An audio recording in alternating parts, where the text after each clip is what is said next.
Today is Friday, April 24th. Welcome to Big Book Daily. My name is Rob. I am an alcoholic.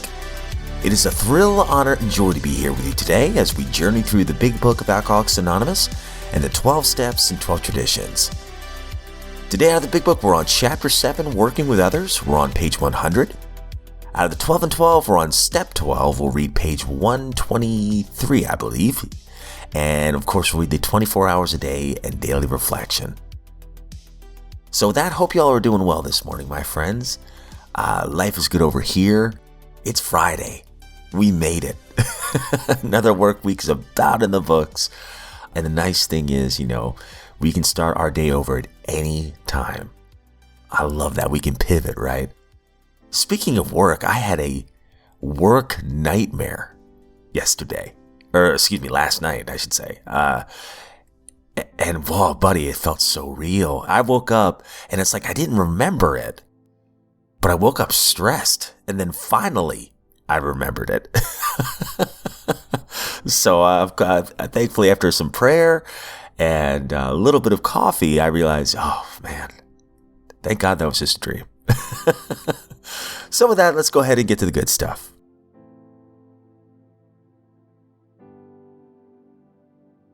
All right, my friends, so if you recall from yesterday's reading out of the Big Book in Chapter 7, we were talking about how in recovery, it doesn't depend on people.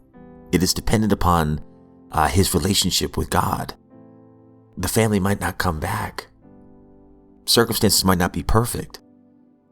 But that's going to be okay because we depend on our relationship with our higher power.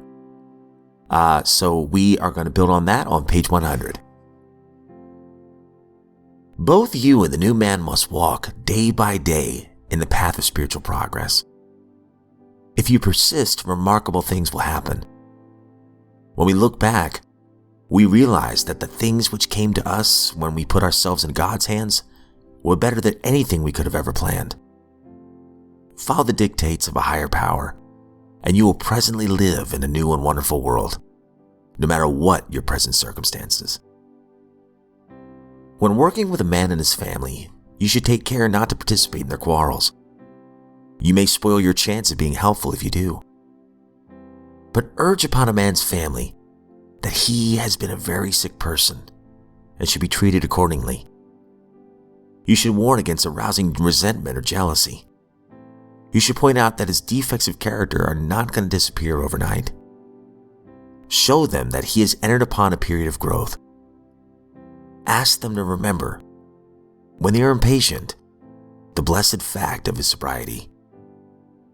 If you have been successful in solving your own domestic problems, tell the newcomer's family how that was accomplished. In this way, you can set them on the right track without becoming critical of them. The story of how you and your wife settled your difficulties is worth any amount of criticism. Assuming we are spiritually fit, we can do all sorts of things alcoholics are not supposed to do. People have said we must not go where liquor is served. We must not have it in our homes. We must shun friends who drink. We must avoid moving pictures which show drinking scenes. We must not go into bars. Our friends must hide their bottles if we go in their houses. We mustn't think or be reminded of alcohol at all.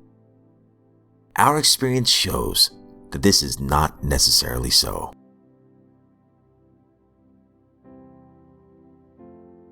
Out of the 12 and 12, we're on Step 12. Having had a spiritual awakening as the result of these steps, we tried to carry this message to alcoholics and practice these principles in all our affairs.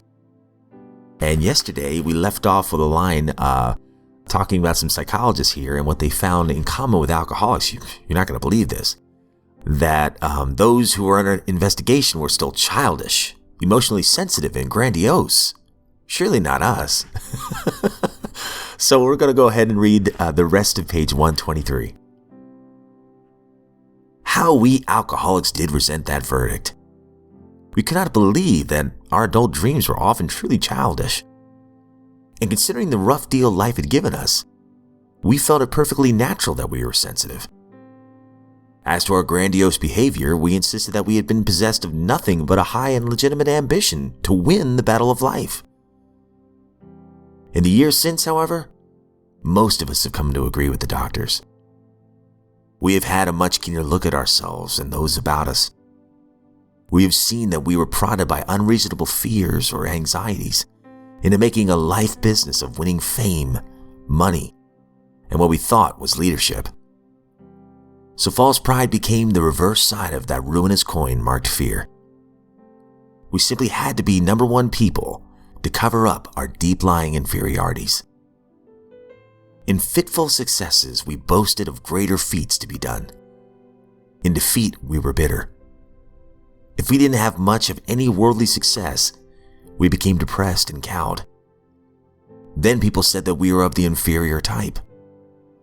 But now we see ourselves as chips off the same old block.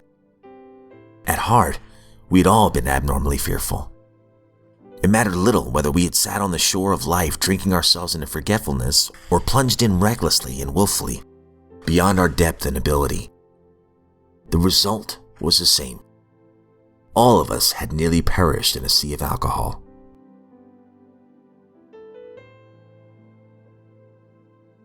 "24 hours a day, April 24th. AA thought for the day. It's been proved that we alcoholics can't get sober by our willpower. We have failed again and again. Therefore, I believe there must be a higher power which helps me. I think of that power as the grace of God. And I pray to God every morning for the strength to stay sober today. I know that power is there because it never fails to help me. Do I believe that AA works through the grace of God? Meditation for the day. Once I'm born of the Spirit, that is my life's breath. Within me is the life of life, so that I can never perish. The life that goes down the ages has kept God's children through peril, adversity, and sorrow. I must try never to doubt or worry, but follow where the life of the Spirit leads. How often, when little I know it, God goes before me to prepare the way, to soften a heart, or to overrule a resentment. As the life of the Spirit grows, natural wants become less important. Prayer for the day. I pray that my life may become centered in God more than in self.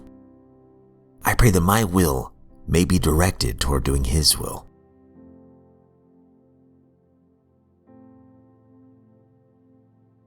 Daily Reflection, April 24th.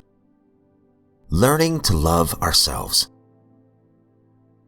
Alcoholism was a lonely business, even though we were surrounded by people who loved us. We were trying to find emotional security, either by dominating or by being dependent upon others. We still vainly tried to be secure by some unhealthy sort of domination or dependence. As Bill sees it, page 252. When I did my personal inventory, I found that I had unhealthy relationships with most people in my life. My friends and family, for example. I always felt isolated and lonely. I drank to dull emotional pain. It was through staying sober, having a good sponsor and working the 12 steps, that I was able to build up my low self-esteem. First, the 12 steps taught me to become my own best friend. And then, when I was able to love myself, I could reach out and love others.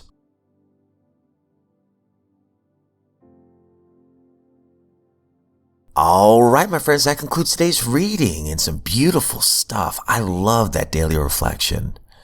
That line, I don't know why I closed the book. That line at the end. Oh, there's my cat. Let's see. First, the 12 steps taught me to become my own best friend. And then, when I was able to love myself, I could reach out and love others. Man, I know that I have wrestled with low self-esteem for a big chunk of my life. And at one point, I think I resigned myself to the fact that I was always going to be this way. that I was always going to hate myself, or at least be very uncomfortable in my own skin. But I've learned that when I did the 12 steps, particularly like steps 4 through 12, I had no problem believing in God. I had no problem making a decision to turn my life and my will over to God's will. Now I have to do it every day. I have to remind myself every day to do that. But it wasn't until I got ruthlessly honest with myself in steps 4, and then talking not just to my higher power, but to another human being about these defects of mine, these resentments of mine. That's step 5, right? It wasn't until I did these things that I started to experience hope and healing.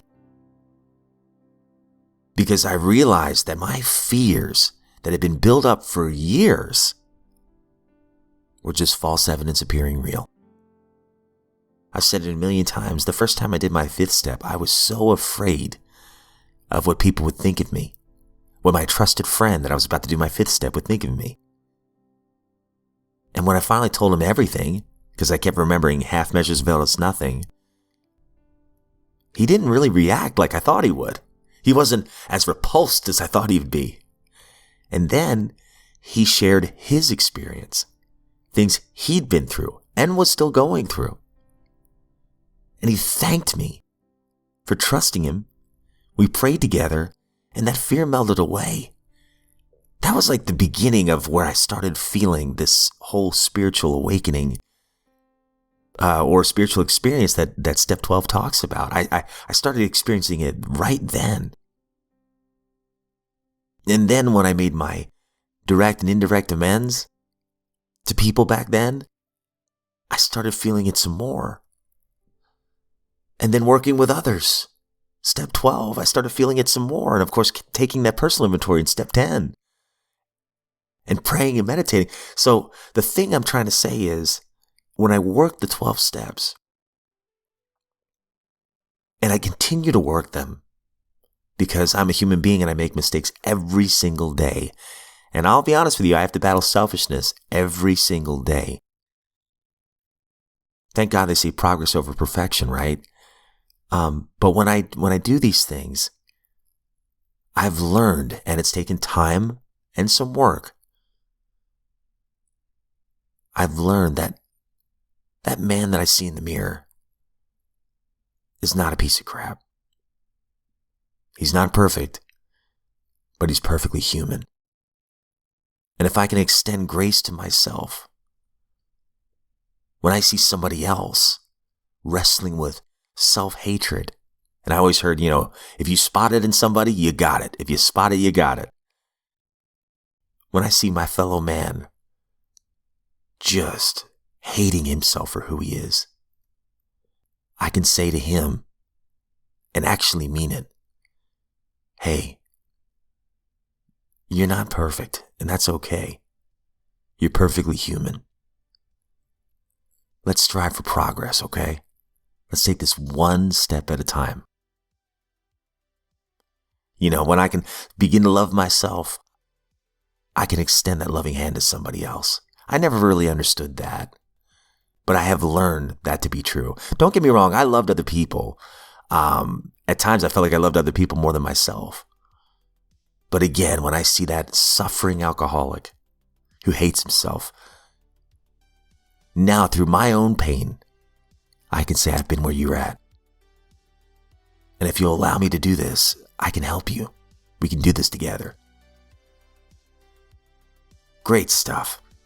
But my friends, that's all we have time for today. I hope you know that if you are sober today, you are a miracle. Truly, you're a miracle.